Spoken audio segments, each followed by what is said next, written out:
আমার বউ অনেক অসুস্থ, তো চিন্তা করলাম বুয়াও নাই, বুয়াও তার হাজিরা দিতে গেছে।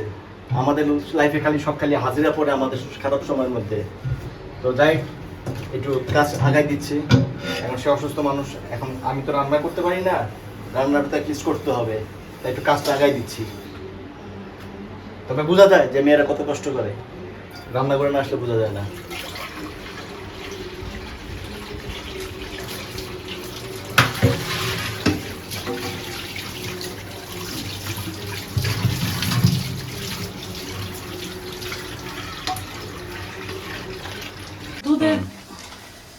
পৃথিবীতে এমন কে আছে যে সকালবেলা বিষ খাইয়া, আচ্ছা শুনো, বিষটা খেয়ে তার জীবনটা শুরু করে, মরে না, আবার দুপুরবেলা আবার বিষ শুরু করে। দেখেন এক কাপের মধ্যে কতগুলি বিষ ঢালতেছে সে, এবং এটা আমাদের সুগার।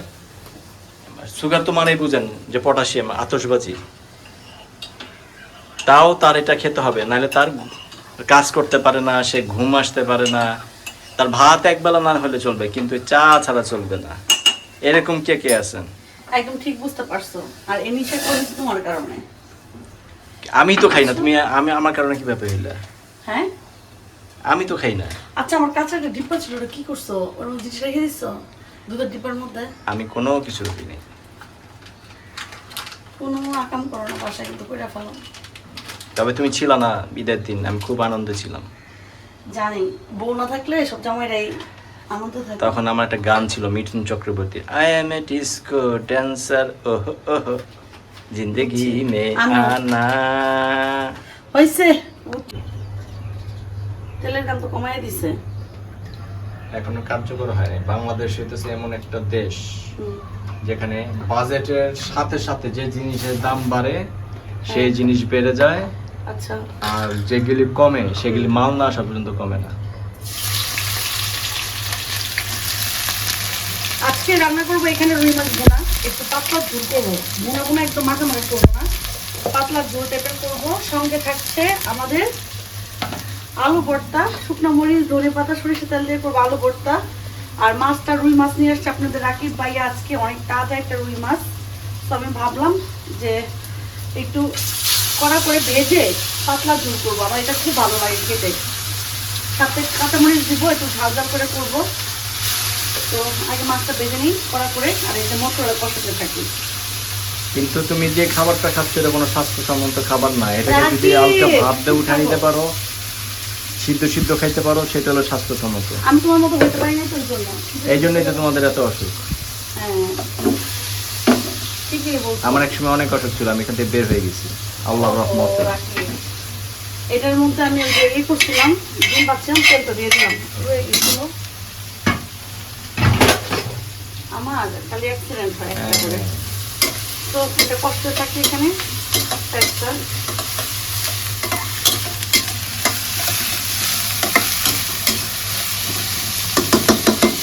আমার একদম ম্যারিজ রাখে।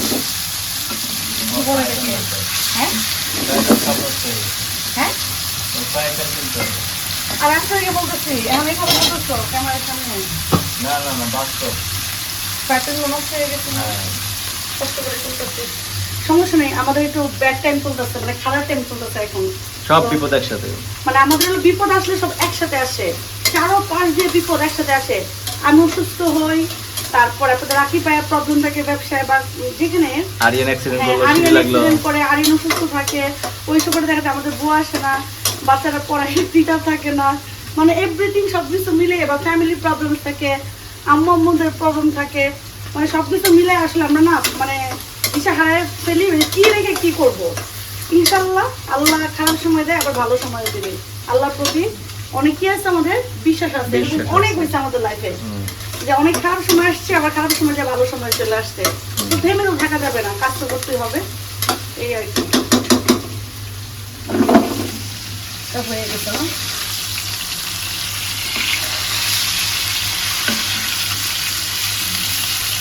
টমেটো আসলে কিছু দেখতে হবে, টমেটো দিলে ভালো হবে না? আমাদের আরেকটু আচার দিয়ে দিতে হবে।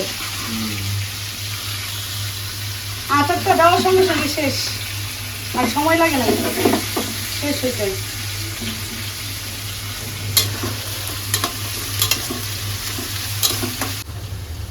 এখানে মশলা কষা হয়ে গেছে, আমি পানি দিয়ে দিব।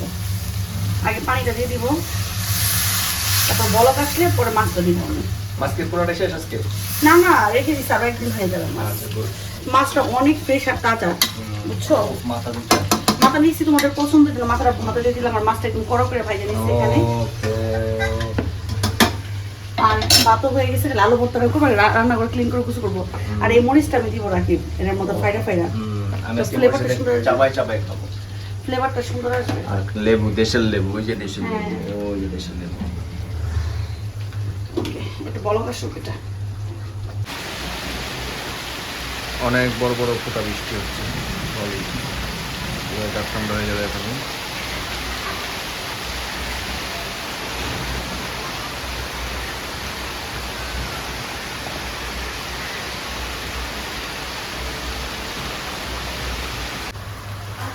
ফাইনালি আমার তরকারি রেডি, শেষ। আমি ধনেপাতা দিয়ে দিচ্ছি এখানে। কি বলো? আর কাঁচামরিচ দিয়ে দিব ফ্লেভারের জন্য। তুমি একটা জিনিস খেয়াল করছো? কি? তুমি রান্না করছো কিন্তু ভর দুপুরে, অথচ তুমি রান্না শেষ হইতেছে তোমার একেবারে বৃষ্টির সময়। হ্যাঁ, অনেক বৃষ্টি হইতেছে এখন। প্রচুর বৃষ্টি। আচ্ছা, এখানে আমার শেষ এই রান্নাটা, এটা কমপ্লিট। ওকে, এটা দেখে দাও। মরিচগুলো দিয়ে দিলাম সুন্দর করে। সুন্দর লাগতেছে মরিচগুলো, এই মরিচগুলো আমি খাবো। আমিও খাবো। এখন কমপ্লিট। এখন বেশি করে মাছ রান্না করছি, ফ্রিজে মুরগির মাংস আছে, কালকে রান্না করবো না।